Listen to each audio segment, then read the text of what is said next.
Morning children. हम जो है प्रिंट कल्चर पढ़ रहे थे। हमने पढ़ा प्रिंट कल्चर कैसे जो है वुड ब्लॉक प्रिंटिंग से चाइना में स्टार्ट हुआ, फिर ये वहां से जो है ये जापान और कोरिया में भी स्प्रेड हुआ।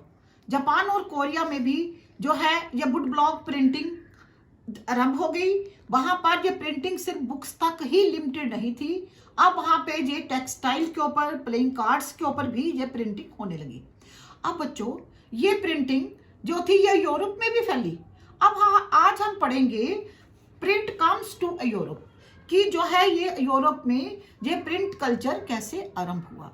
और बच्चों मैंने आपको जो बताया था कि चाइना में जियान एक ऐसी जगह है जो उस समय जो थी वर्ल्ड की सबसे बड़ी सिटी थी। वहां लोग बाहर से आकर जो है विजिट करते थे और घूमने आया करते थे, जियान को देखने आया करते थे।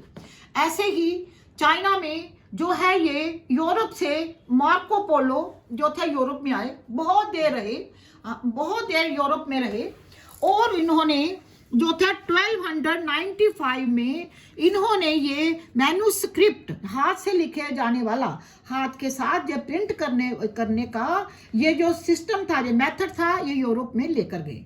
ये कैसे लेकर गए बच्चों, आपकी बुक में दिया हुआ है, print comes to Europe. For centuries, silk and the spices from China flowed into Europe through the Silk Route. Silk route की बात की गई है। अब बच्चों सिल्क रूट जो है ये जियान, जिसका पुराना नाम चंगान जो है, पुराना नाम था जियान, जो मैंने बताया उस समय सबसे बड़ी सिटी थी, वहीं से ये सिल्क रूट आरंभ होता है। ये सिल्क रूट जो है जहां से पुराने टाइम में उस समय चाइना से सिल्क जाती थी। ये सिल्क जो है ये जो है यहाँ जियान जगह से आरंभ होकर सिल्क रूट, देखो ये सारा जो है ये तकला मकान डेजर्ट को पार करते हुए, इंडिया से होते हुए, यूरोपियन कंट्री से होते हुए ये मेडिटेरियन सी तक ये रूट जो जाता है, ये एक सिल्क रोड है। वो उस समय थी, अब भी है, लेकिन उस समय थी। इससे बहुत बड़ा ट्रेड होता था, ये बहुत बड़ा ट्रेड होता था उस समय। ये ग्रेट ट्रेड रूट थी और इस समय इस जहां पर 40 कंट्रीज इन्वॉल्व थी। चाइना से ये सिल्क आती थी और इन कंट्रीज के साथ ट्रेड होता था। इसमें ये चाइना का ट्रेड इंडिया से भी होता था, पर्शिया से होता था, अरेबिया से होता था, ग्रीस से होता था, इटली से होता था, जो और ये सिल्क जो है इन कंट्रीज में भेजी जाती थी। अब बच्चों जब ये सिल्क रूट ट्रेड रूट था तो जहां से सिर्फ सिल्क ही नहीं जाती थी, यहां से जो लोग अपने साथ जब और सामान भी, स्पाइसेस, फिर खाने पीने का सामान भी अपने साथ लेके जाते थे। और जब ये लोग रास्ते में चलते चलते आपस में मिलते थे, ट्रेड होता था, तो ट्रेड के थ्रू जो लोग जो है व्यापारी जो जा रहे होते थे वो सिर्फ अपना सामान ही एक्सचेंज नहीं करते थे। उस समय अपना कल्चर, अपनी लैंग्वेज, अपनी हैबिट्स भी चेंज होती थी। ईटिंग हैबिट्स बहुत ज्यादा चेंज हुई सिल्क रूट के माध्यम से, जो है वो ईटिंग हैबिट्स भी वही चेंज हुई। वही इसी सिल्क रूट को आपकी बुक में जहां पर बताया गया है, silk route in 11th century Chinese paper reached Europe, इसी रूट से, वाया द सेम रूट, इसी रूट से चाइना का जो पेपर था, जो वुड ब्लॉक प्रिंटिंग का पेपर था, वो यूरोप में इसी रूट से, चाइना सिल्क रूट से ही पहुंचा। Paper made possible the production of the manuscripts.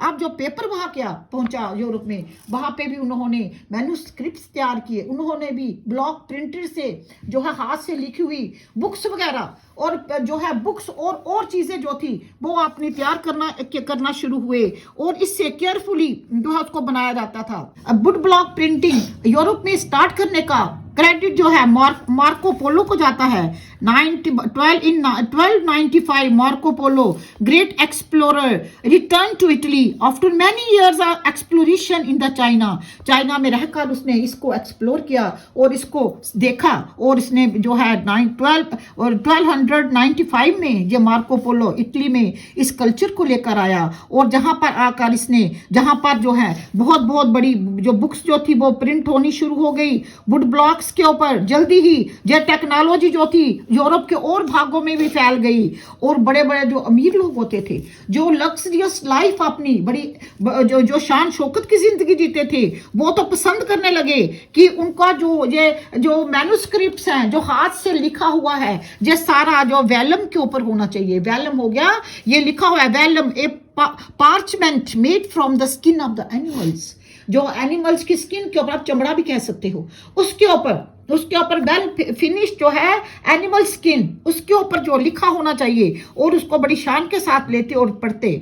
और वो जो है, जो बाकी जो शॉप्स के ऊपर बुक्स मिलती, जो कि चीप कपड़े के ऊपर जो है वो बनी हुई होती, जो पोरस पेपर के ऊपर बनी हुई बुक्स जो थी वो बिकती थी। जो उन जो बड़े बड़े रिच लोग थे उनको वो समझते थे ये सारा जो है बल्गर बुक्स हैं, वो उनको घटिया समझते थे, घटिया बुक्स समझते। लेकिन बच्चों ज्यादातर बिकती वहीं पे, वहां पर जो ये पोरस जो पेपर था इस पर बनी हुई ही ज्यादा जो बुक्स थी वो मर्चेंट्स और जो स्टूडेंट्स थे यूनिवर्सिटीज में, अब ये ज्यादा से ज्यादा बुक्स बिकने लगी, अब जो है इनकी डिमांड बढ़ने लगी, वो यही बुक्स खरीदते थे। और बच्चों ये जो बुक्स होती थी, as the demand for the books increased, book sellers all over the Europe began exporting books to many different countries।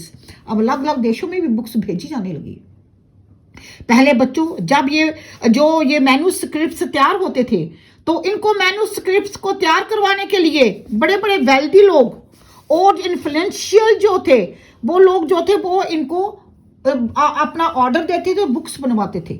और उन्होंने बड़े बड़े जो थे वो राइटर्स, स्क्राइब्स जो थे अपने पास रखे हुए थे और उनको बुक्स बनवाते थे। लेकिन बच्चों अब जबकि बुक्स की डिमांड बढ़ने लगी, तो बुक सेलर्स ने भी जो है स्क्राइब्स जो थे, स्क्राइब्स को आप एक किस्म की जो बुक्स लिखने वाले होते हैं, स्क्राइब्स, उनको मुंशी कहते हैं आजकल, वो भी उन्होंने भी रखने शुरू कर दिए। एक बुक सेलर के पास जो था 50 स्क्राइब्स जो थे वो होते थे। इस प्रकार से जो है प्रिंट कल्चर यूरोप में फैलने लगा। और ये बुक्स जो है टेक्स्ट बुक्स जो है स्कूलों में टेक्स्ट बुक्स लग गई, यूनिवर्सिटीज में लग गई, लोग जो थे वो बुक्स पढ़ने लगे। अब जो थी ये जो बुक्स थी ये जो थी, अब इन बुक्स की जो थी कॉपी भी करना शुरू हो गई। जैसे आजकल एक कॉपी होती है उसका फोटो स्टैट करवाते हो, इस प्रकार से जो है इंक्रीजिंग डिमांड इन बुक्स की बढ़ने लगी, तो इन बुक्स की जो कॉपी भी मार्केट में आने लगी। लेकिन कॉपी करना इतना आसान नहीं होता था, क्योंकि बच्चों ये जो मैन्यूस्क्रिप्ट होते हैं, ये मैन्यूस्क्रिप्ट और जो थिन एंड पोरस पेपर पे लिखे होते हैं, ये बड़े फ्रजिल होके कमजोर कागज होता है, उसको बार बार पलटा जाए तो फट भी जाते थे ये बड़ी जल्दी, और इनको बड़ा संभाल के रखना पड़ता था। अब जो ऐसी जो और ये बड़े ऑकवर्ड टू हैंडल, इनको हाथ में पकड़ना, आजकल की कॉपियां और बुक्स जो पकड़ते हो उस तरह से नहीं था, हाथ में पकड़ना, ज्यादा जोर से पकड़ लो तो फट भी जाते थे, इनको पकड़ना बड़ा अलग ढंग से पकड़ना पड़ता था। इसलिए इन बुक्स को कॉपी करना भी इतना आसान नहीं था। लेकिन जो ग्रोइंग डिमांड थी बुक्स की ग्रोइंग डिमांड की वजह से जो बुक सेलर थे जो थे, उन्होंने ज्यादा से ज्यादा जो है वो जो है बुक्स प्रिंट करनी शुरू की। और बच्चों ये जो प्रिंट कल्चर था ये सिर्फ बुक्स तक ही सीमित नहीं रहा। अब ये प्रिंट कल्चर जो है लोगों ने कपड़े के ऊपर प्रिंट करवा के शर्ट्स भी पहननी शुरू कर ली।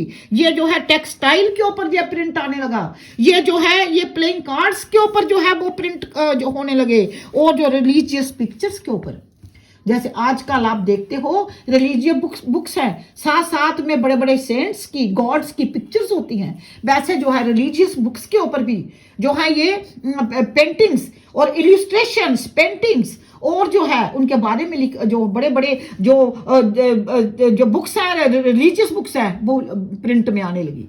इस प्रकार से प्रिंट कल्चर यूरोप में बढ़ता गया। अब बच्चों हम पढ़ेंगे यूरोप में जब ये प्रिंट कल्चर इतना बढ़ा गया, जो डिमांड इतनी बढ़ी गई, और इस डिमांड को पूरा करने के लिए क्या मैन्यूस्क्रिप्ट ही था या कोई और प्रिंटिंग मशीन भी पैदा हुई।